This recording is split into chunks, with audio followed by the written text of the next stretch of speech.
दोस्तों, हम बात करते हैं आज प्रतिरक्षा के बारे में। नमस्कार दोस्तों, कैसे हो?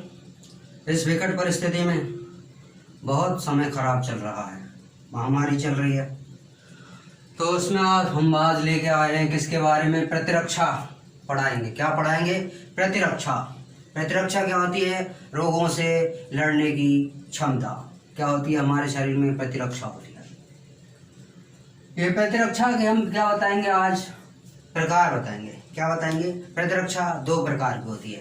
पहली होती है जन्मजात प्रतिरक्षा, दूसरी होती है अर्जित प्रतिरक्षा। एक तो जन्म से ही शरीर में आती है माता पिता के द्वारा, उसे हम जन्मजात प्रतिरक्षा कहते हैं, और एक प्रतिरक्षा ऐसी होती है जो जन्म के बाद वातावरण से अर्जित की जाती है, इसलिए हम उसे अर्जित प्रतिरक्षा कहते हैं। क्या कहते हैं? अर्जित प्रतिरक्षा कहते हैं। तो बात करते हैं हम प्रतिरक्षा में जन्मजात प्रतिरक्षा की। किसके बारे में बात करते हैं? जन्मजात प्रतिरक्षा की। जन्मजात प्रतिरक्षा। जन्मजात प्रतिरक्षा को जेनाइटल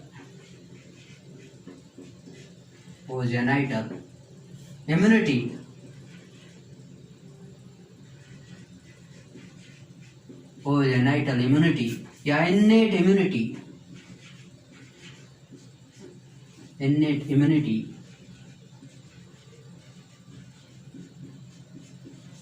या नॉन स्पेसिफिक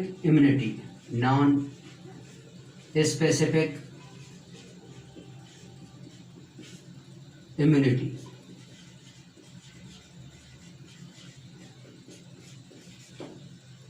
जन्मजात प्रतिरक्षा को हम कोजेनाइटल इम्यूनिटी या इन्नेट इम्यूनिटी या नॉन स्पेसिफिक इम्यूनिटी, और इसको क्या बोलते थे? इन्नेट मतलब होता है सहज प्रतिरक्षा, नॉन अविशिष्ट प्रतिरक्षा होती है। अविशिष्ट प्रतिरक्षा क्या होती है? इन्नेट का मतलब क्या होता है? सहज, और नॉन स्पेसिफिक मतलब अविशिष्ट। जन्मजात प्रतिरक्षा क्या होती है? यह सामर्थ्य जन्म से ही उपस्थित होती है। क्या होती है? यह सामान्यतः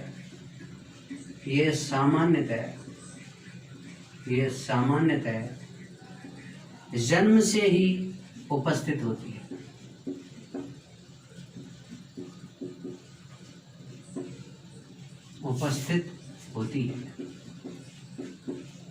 यह सामान्यतः जन्म से ही उपस्थित होती है। इसे एक नाम और जाना जाता है, इसका फर्स्ट लाइन ऑफ डिफेंस कहते हैं। फर्स्ट लाइन ऑफ डिफेंस कहते हैं। क्या कहते हैं? फर्स्ट लाइन ऑफ डिफेंस कहते हैं। क्या कहते हैं इसे? फर्स्ट लाइन ऑफ डिफेंस कहते हैं। जन्मजात प्रतिरक्षा ये सामर्थ्य जन्म से उपस्थित होती है, इसे फर्स्ट लाइन ऑफ डिफेंस कहते हैं। अब हम आगे बात करेंगे इसमें कि इसमें होता क्या है, किस प्रकार से ये जन्मजात प्रतिरक्षा हमारे शरीर में क्या करती है? कार्य करती है। हमारे शरीर में किस प्रकार से इसका कार्यभार रहता है, किस खंडों में ये कार्य करती है, बटी रहती है, कौन कौन से हमारे शरीर के अंग हैं जो जन्मजात प्रतिरक्षा से संबंधित होते हैं, कौन से हमारे शरीर के अंग हैं जो जन्मजात प्रतिरक्षा से संबंधित होते हैं, कौन सी हमारे शरीर में ऐसी क्रियाविधि होती हैं, जो कौन से हमारे शरीर में ऐसे रसायन स्रावित होते हैं जो जन्मजात प्रतिरक्षा से संबंधित होते हैं, उनको हम आज सभी को जानेंगे। अब बात कर रहे हैं जन्मजात प्रतिरक्षा से संबंधित घटक। किसके बारे में बात कर रहे हैं? जन्मजात प्रतिरक्षा से संबंधित घटक।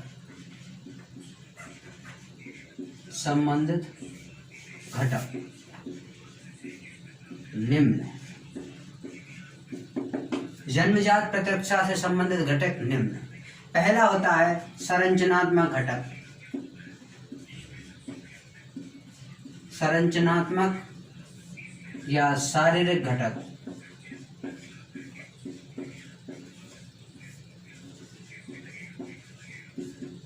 दूसरा होता है क्रियाविधि घटक। दूसरा होता है क्रियाविधि घटक। तीसरा होता है साइटोकाइन।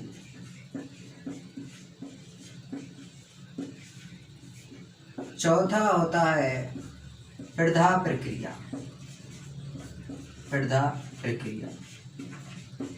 पांचवा होता है भक्षण। छठा होता है पूरक तंत्र।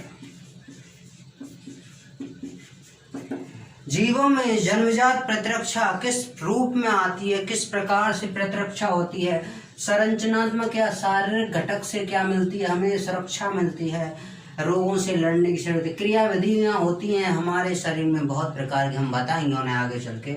साइटोकाइन के द्वारा, साइटोकाइन क्या होता है, इंटरफेरन होते हैं जो कि रोगाणु से क्या करते हैं, लड़ने की क्षमता प्रदान करते हैं। प्रधा प्रक्रिया होती है, प्रधा मतलब सूजन आ जाती है, प्रधा का मतलब इंफ्लेमेशन होता है।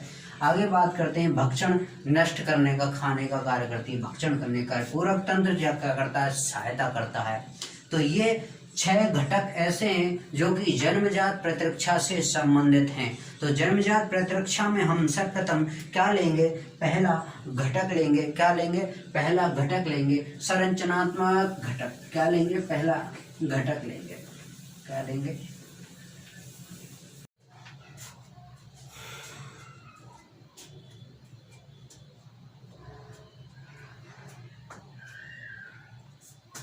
ये संरचनात्मक घटक क्या होता है, संरचनात्मक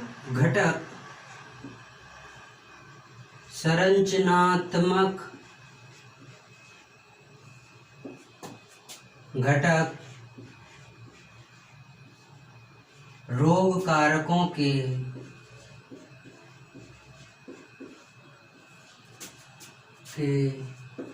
प्रवेश को अवरुद्ध कर देता है, प्रवेश को अवरुद्ध कर देता है, अवरुद्ध कर देता है। संरचनात्मक घटक में क्या होता है कि रोग कारकों के प्रवेश को ही क्या कर देता है, अवरुद्ध कर देता है। संरचनात्मक घटक के अंतर्गत रोग कारकों के ही प्रवेश को क्या कर देता है, अवरुद्ध कर देता है। जब शरीर में कोई रोग कारक प्रवेश ही नहीं करेगा तो क्या होगा दोस्तों, उस बंदे को, उस व्यक्ति को, उस जीव को क्या नहीं होगा, रोग नहीं होगा। आगे बात करते हैं संरचनात्मक घटक के अंतर्गत ऐसे कौन से अंग हैं, जो ऐसी कौन सी शारीरिक संरचना है जो रोग कारकों को प्रवेश होने से रोकती है। सर्वप्रथम आती है त्वचा। क्या आती है, त्वचा। क्या आती है, त्वचा। ये हमारे शरीर की, जीवों के शरीर की सबसे बाहरी परत होती है। क्या होती है दोस्तों, सबसे बाहरी परत होती है। और ये जो बाहरी परत होती है ये मृत कोशिकाओं की क्या होती है, बनी होती है।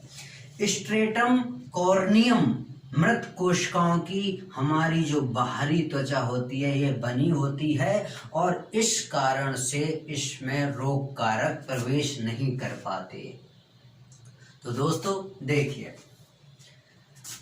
शरीर की सबसे बाहरी परत, शरीर की सबसे बाहरी परत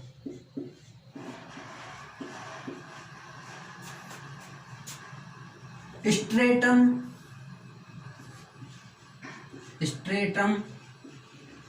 कॉर्नियम। स्ट्रेटम कॉर्नियम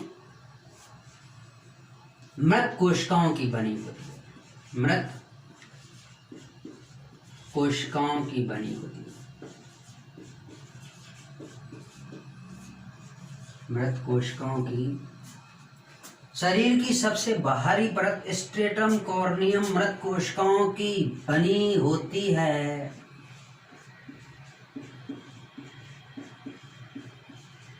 जिसके कारण रोग कारक शरीर में प्रवेश नहीं कर पाते हैं। जिसके कारण रोग कारक शरीर में प्रवेश नहीं कर पाते हैं। शरीर या बॉडी में प्रवेश नहीं कर पाते हैं। प्रवेश नहीं कर पाते हैं।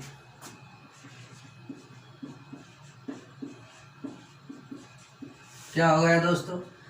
संरचनात्मक घटक के अंतर्गत पहली जन्मजात सुरक्षा क्या होती है? त्वचा होती है दोस्तों। क्या होती है? संरचनात्मक घटक के अंतर्गत या जीवन में किसी भी जीव के सुरक्षा सर्वप्रथम क्या करती है? हमारी त्वचा करती है। त्वचा हमारी साफ सुथरी रहेगी। त्वचा को हम साफ सुथरा रखेंगे तो रोग कम से कम होंगे। रात में दैनिक क्रियाएं जीवाणु बैक्टीरियाओं की क्या हो जाती हैं? ज़्यादा हो जाती हैं। इसलिए हमें तुरंत ही सुबह होते ही क्या कर लेना चाहिए? स्नान कर लेना चाहिए, क्योंकि इनके जो स्राव होते हैं त्वचा पर होते हैं और त्वचा को क्या कर लेना चाहिए? हमें एंटीसेप्टिक के द्वारा साफ कर लेना चाहिए। डेटॉल ऐसे साबुन क्या आते हैं, इनका हमें यूज करना चाहिए। आगे बात करते हैं त्वचा की क्या होती है? पीएच अम्लीय होता है। त्वचा अम्लीय प्रकृति की होती है और सीबम का स्राव होता है, जिसके कारण भी रोग कारक शरीर पर विकास नहीं कर पाते। त्वचा अम्लीय प्रकृति रखती है। अम्लीय प्रकृति रखती है और सीबम का स्राव करती है। सीबम का स्राव करती है, जिससे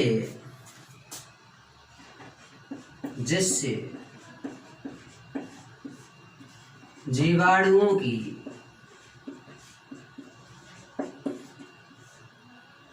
वृद्धि नहीं होती। क्या नहीं होती? जीवाणुओं की वृद्धि नहीं होती। मान लीजिए क्या हमारे पास में ये क्या जीव की क्या है? ये त्वचा। ठीक, ये क्या है हमारा? ये क्या हो गई? त्वचा। त्वचा की क्या हो गई? ये स्ट्रेटम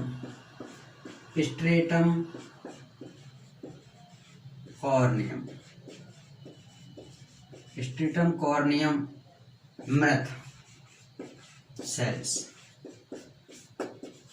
जब शरीर में ये रोग कारक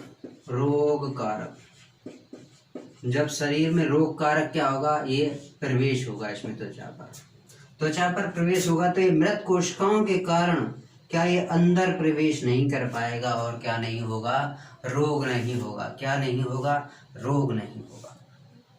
तो हमें क्या करना चाहिए? अपनी त्वचा को साफ सुथरा रखना चाहिए और हमें सुबह सुबह क्या करना चाहिए? स्नान करना चाहिए। आगे देखते हैं दोस्तों कि इसके अंतर्गत संरचनात्मक घटक के अंतर्गत और क्या आता है। दूसरा तत्व आता है म्यूकोशा। क्या आता है? म्यूकोशा।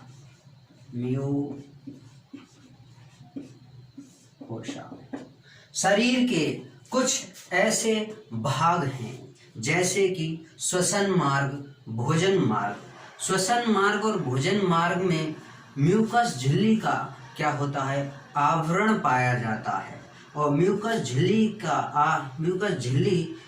के आवरण में म्यूकस कोशिकाएं होती हैं और म्यूकस कोशिकाओं के द्वारा क्या म्यूकस का स्राव होता है जो लसलसा एवं चिपचिपा होता है और जीवाणुओं को अपने शरीर पर चिपचिपे पदार्थ में चिपका लेता है, जिससे सिलिया के द्वारा शरीर से बाहर धकेल दिया जाता है। ये क्या है? म्यूकस म्यूकोशा होती है। क्या होती है? म्यूकस म्यूकोशा होती है। ये संरचनात्मक घटक के अंतर्गत आता है। देखिए, श्वसन मार्ग एवं भोजन मार्ग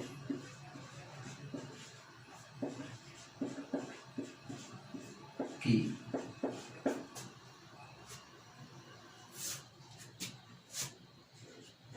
आंतरिक सतह पर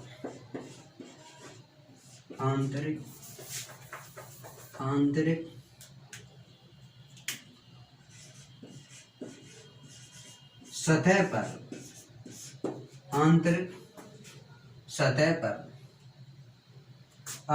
सतह पर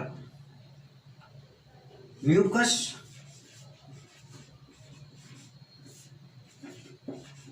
झिल्ली आवरण पाया जाता है।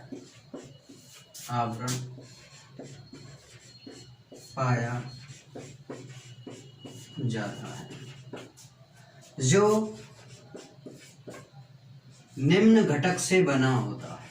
निम्न घटक से बना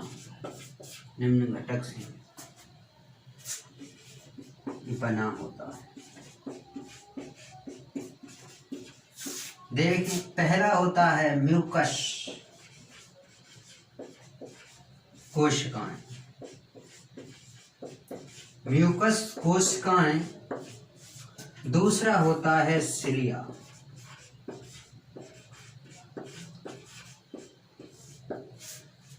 म्यूकस कोशिकाएं और सिलिया आपस में काम करके क्या करती हैं? दोनों काम। एक का काम अगर एक नहीं होगा तो काम नहीं चल पाएगा। तो म्यूकस कोशिकाएं और सिलिया क्या चाहिए? साथ में चाहिए, तभी रोग कारक को क्या किया जा सकता है? शरीर से बाहर किया जा सकता है संरचनात्मक घटक के द्वारा। म्यूकस कोशिकाएं, पहला लेते हैं म्यूकस कोशिकाएं। म्यूकस कोशिकाएं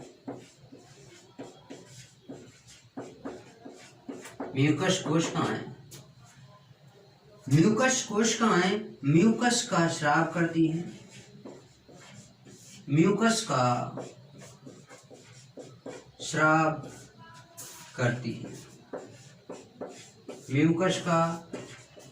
करती हैं। म्यूकस कोशिकाएं म्यूकस का स्राव करती हैं, जो लचीला, चिपचिपा,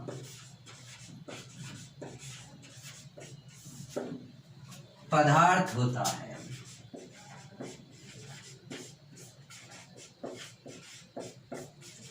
और रोग कारकों को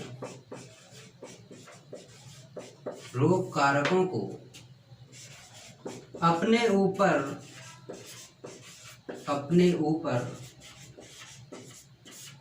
चिपका लेता है।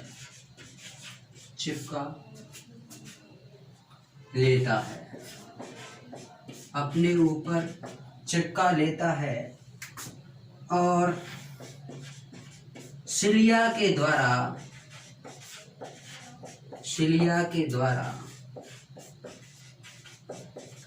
बाहर धकेल दिया जाता है।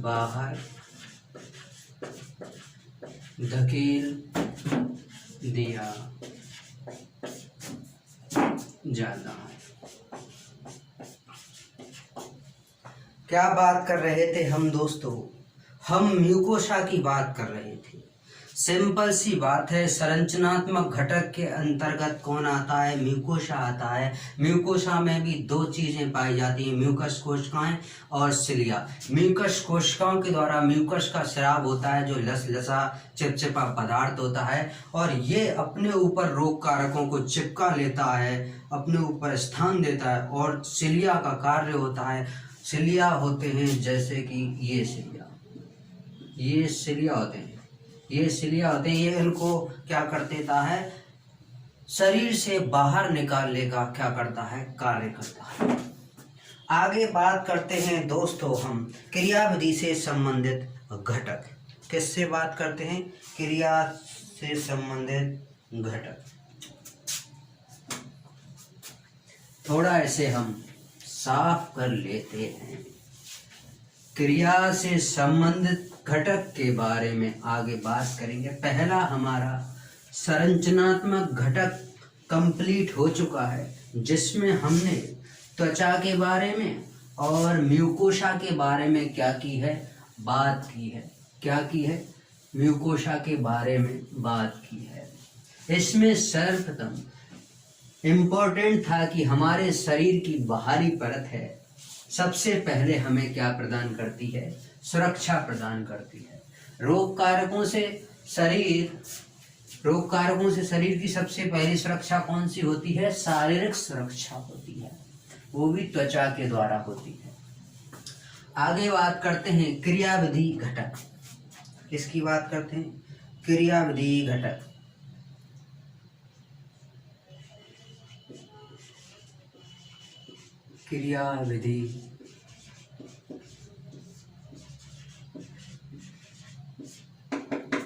क्रियाविधि घटक किसकी बात करते हैं? क्रियाविधि घटक। शरीर में बहुत प्रकार की क्रियाविधियां होती हैं, जिससे रोग कारकों की या जीवाणु, विषाणु, वायरस के वृद्धि व विकास को अवरुद्ध करती हैं।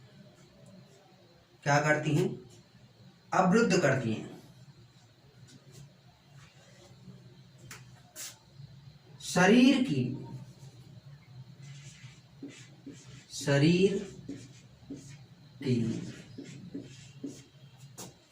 क्रियाविधि,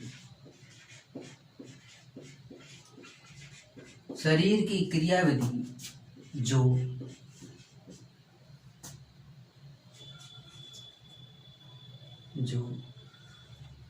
रोग कारकों के लिए प्रतिकूल वातावरण पैदा कर देती हैं। ये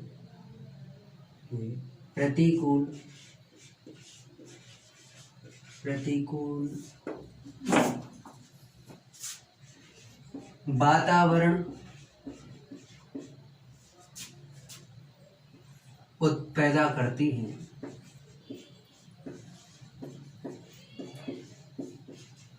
जिससे जीवाणु का वृद्धि व विकास रुक जाता है। जिससे रोग कारकों का विकास रुक जाता है। रोग कारकों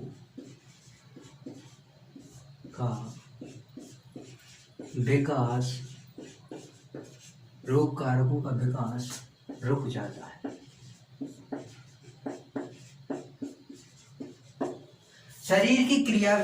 शरीर में कुछ क्रियाविधि ऐसी होती हैं जिनके कारण शरीर रोग एवं रोग कारकों की वृद्धि क्या हो जाती है? रुक जाती है। तो ऐसी कौन सी क्रियाविधि हैं? पहली होता है ज्वर। क्या? ज्वर। फीवर। क्या? फीवर मतलब बुखार। बुखार के अंतर्गत क्या होता है? शरीर की कोशिकाओं के द्वारा काम किया जाता है, जीवाणुओं के प्रति प्रतिकूल वातावरण बनाया जाता है।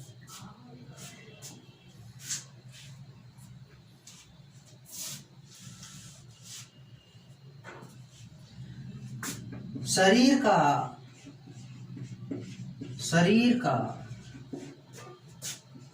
अधिकतम तापमान जीवाणु की वृद्धि को रोक देता है। वृद्धि को रोक देता है, जीवाणु की वृद्धि को रोक दे। शरीर का अधिकतम तापमान जीवाणु की वृद्धि को रोक देता है। इसलिए ही क्या, इसलिए ही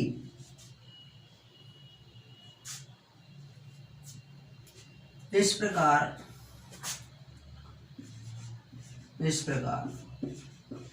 संक्रमण होने पर शरीर का तापमान बढ़ जाता है। शरीर का तापमान बढ़ जाता है।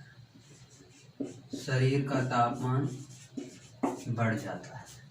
जब भी हमारे शरीर में कोई रोग कारक प्रवेश करता है तो उस रोग कारक के प्रवेश के फलस्वरूप हमारा शरीर क्या होता है, हमारे शरीर की कोशिकाएं जैसे WBC कोशिकाएं वो क्या होती हैं, क्रियाशील हो जाती हैं। और क्रियाशील होने के कारण क्या होता है, हमारे शरीर का तापमान बढ़ जाता है। और तापमान बढ़ेगा तो यूं जान शरीर में रोग कारकों की वृद्धि रुक जाएगी। शरीर का जितना तापमान होगा उतने शरीर में क्या होगी, रोग कारकों की वृद्धि विकास में कमी आएगी। क्या होगी,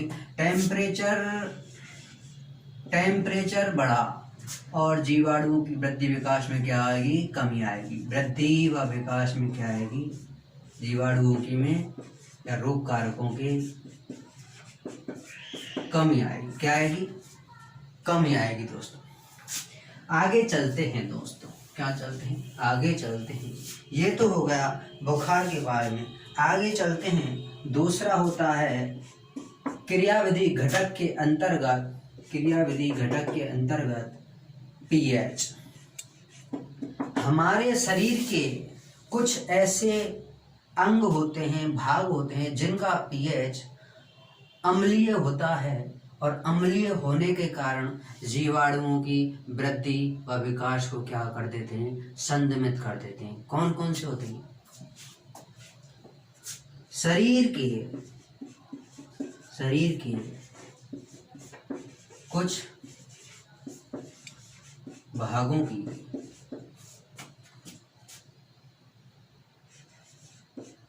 pH अम्लीय होता है,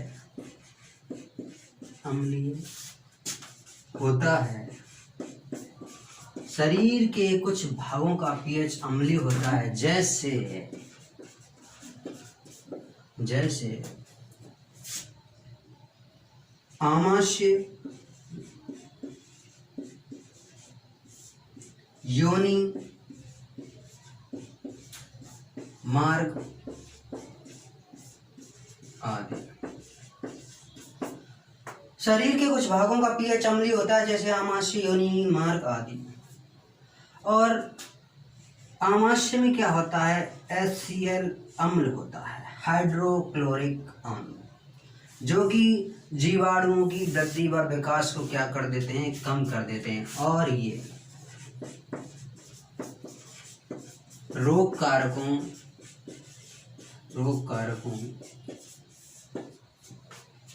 के विकास को अवरुद्ध करते हैं।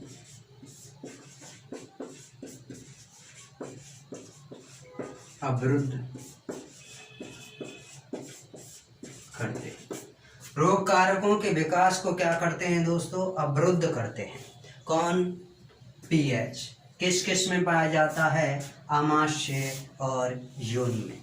किस में पाया जाता है, आमाशय, योनि और मुख गुहा भी होती है। क्या होती है, मुख गुहा।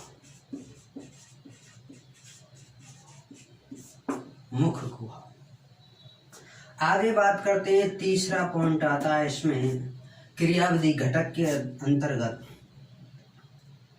श्रवण। कौन सा आता है, श्रवण आता है। हमारे शरीर की कोशिकाओं के द्वारा क्या होता है, कुछ अंगों के द्वारा क्या होता है, स्राव होता है। शरीर के कुछ भागों के द्वारा क्या होता है, स्राव होता है। शरीर के कुछ भागों के द्वारा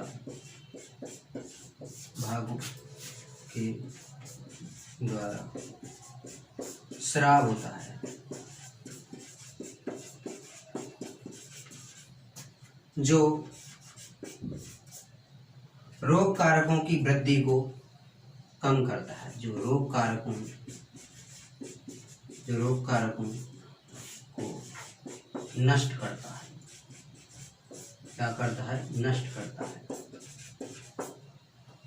जैसे लार ग्रंथियों से स्रावित लार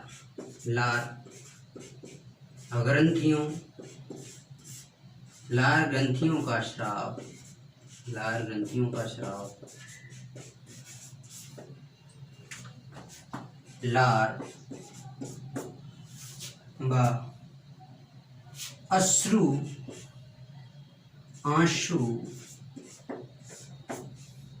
व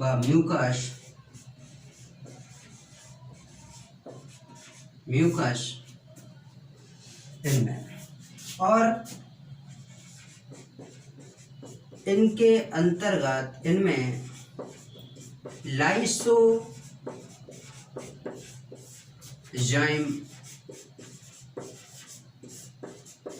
एंजाइम होता है। लाइसोजाइम एंजाइम होता है जो कि रोग कारक लाइसोजाइम एंजाइम होता है जो कि रोग कारकों की वृद्धि व विकास को क्या कर देता है? कम कर देता है, संदमित कर देता है। क्या कर देता है? संदमित कर देता है।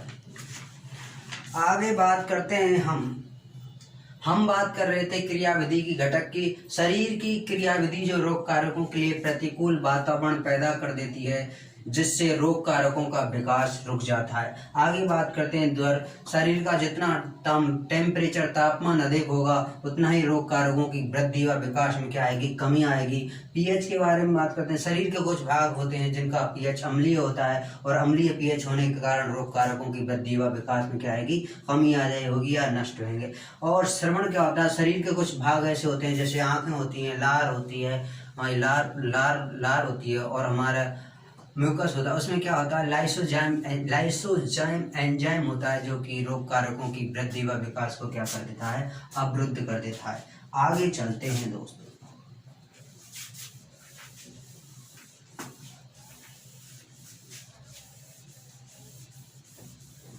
आगे हम तीसरा घटक लेते हैं। क्या लेते हैं? तीसरा घटक लेते हैं। क्या लेते हैं? हम तीसरा घटक लेते हैं, जिसमें तीसरे घटक में हम बात करेंगे साइटोकाइन की। किसके बारे में बात करेंगे हम? ये साइटोकाइन क्या होता है, किसके बारे में बात करेंगे? साइटोकाइन किसके? हम बात कर रहे हैं जन्मजात प्रतिरक्षा के अंतर्गत तीसरा घटक के बारे में बात करते हैं। किसके? तीसरे घटक की। कि यह साइटोकाइन क्या होता है? क्या होता है?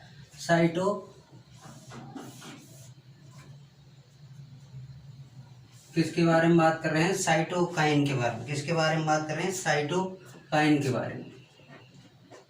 कि साइटोकाइन क्या होता है? साइटोकाइन एक प्रकार का क्या होता है? इंटरफेरोन होता है। ये कशेरुकी कोशिका में जब भी वायरस का संक्रमण होता है तो कोशिकाएं क्या, कुछ वर्ग की कोशिकाएं क्या करती हैं? ग्लाइकोप्रोटीन का क्या करती हैं? स्राव करती हैं। उसे क्या कहते हैं? हम इंटरफेरोन कहते हैं। जब भी कोई पैथोजन हमारे शरीर में प्रवेश करता है तो हमारे शरीर की कोशिकाएं उत्तेजित होकर ग्लाइकोप्रोटीन युक्त पदार्थ क्या करती हैं? स्राव करती हैं। उसे हम क्या कहते हैं? इंटरफेरोन कहते हैं। और ये विशिष्ट प्रकार के होते हैं। क्या होते हैं? विशिष्ट प्रकार के होते हैं। जिस रोग कारक कोई प्रवेश करा उसके प्रति एंटीवायरल प्रोटीन का निर्माण हुआ है, तो उसी जाति का जब कोई रोग कारक प्रवेश करेगा तो उसी जाति पर क्या प्रोटीन क्या करेगी? एंटीवायरल प्रोटीन जो बनेगी उस पर काम करेगी, अन्यथा किसी और पर नहीं। ये क्या होते हैं? जाति विशिष्ट होते हैं। तो सभी कशेरुकी कोशिकाओं में सभी कशेरुकी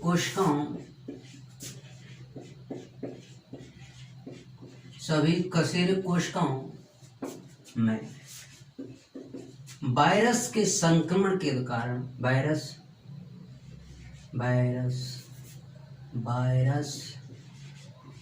वायरस या रोग कारक के संक्रमण के कारण संक्रमण के कारण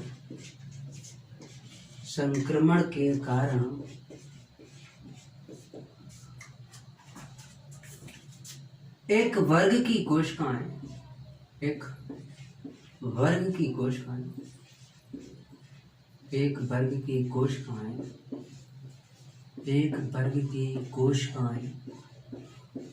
ग्लाइकोप्रोटीन पदार्थ का स्राव करती हैं। ग्लाइकोप्रोटीन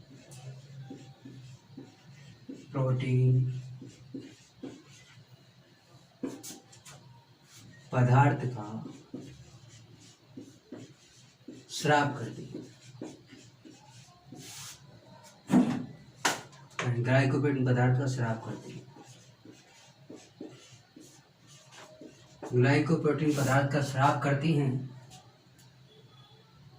जिसे इंटरफेरोन कहते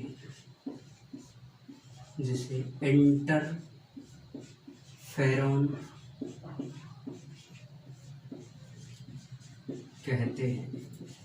क्या कहते हैं? सभी कशेरुक कोशिकाएं में वायरस के संक्रमण के कारण एक वर्ग की कोशिकाएं ग्लाइकोप्रोटीन पदार्थ का क्या करती हैं?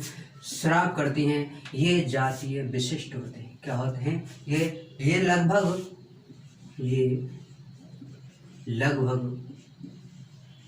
ये लगभग इम्पोर्टेंट लाइन है।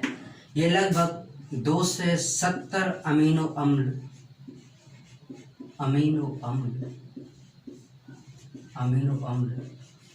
एंटीवायरल प्रोटीन के बने होते हैं।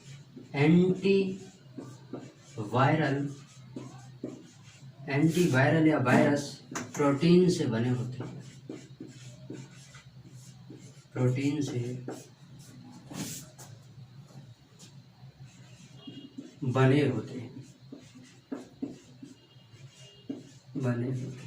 ये लगभग 2 से 70 अमीनो अम्ल एंटीवायरल प्रोटीन से बने होते हैं।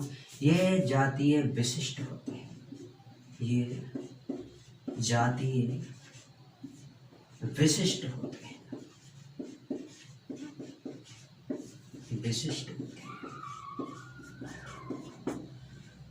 जब शरीर में पैथोजन प्रवेश करता है,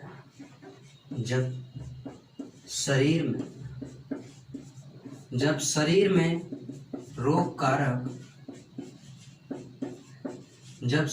रोग कारक प्रवेश करता है,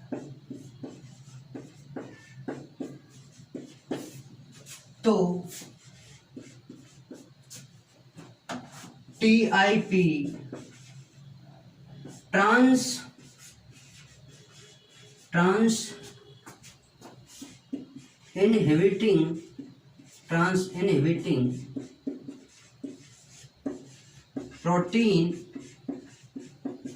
ट्रांस इनहिबिटिंग प्रोटीन का निर्माण होता है।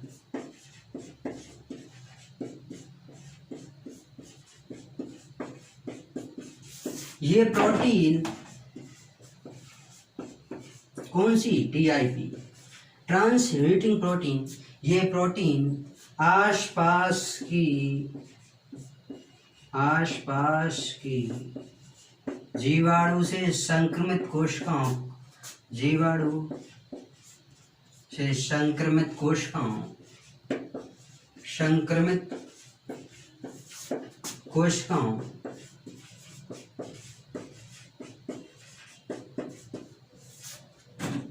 के विकास को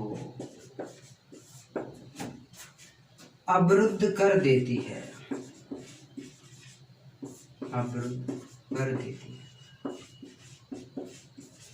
TIP क्या कर देती है? अवरुद्ध कर देती है।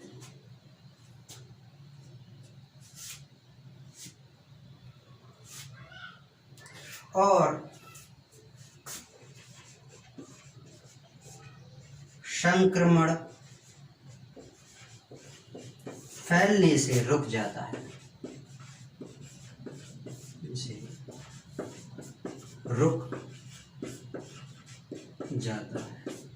और संक्रमण फैलने से रुक जाता है।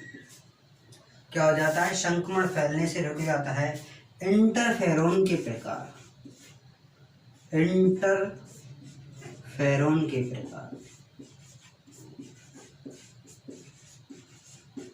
इंटरफेरोन के प्रकार। पहला होता है आई इंटरफेरोन, INFS, शॉर्ट में लिखते हैं इंटरफेरोन ल्यूकोसाइड।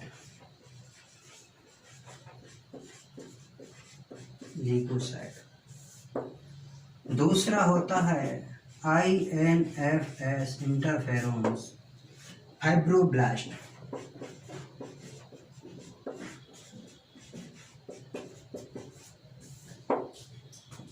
साहब सूर्य क्लास ले रहे, सूर्य क्लास ले रहे।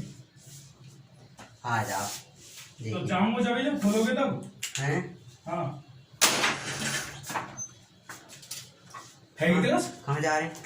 ओ ये कैसा आदमी है ये, क्या गर्मी पड़ रही है टाइम पे तो हैं।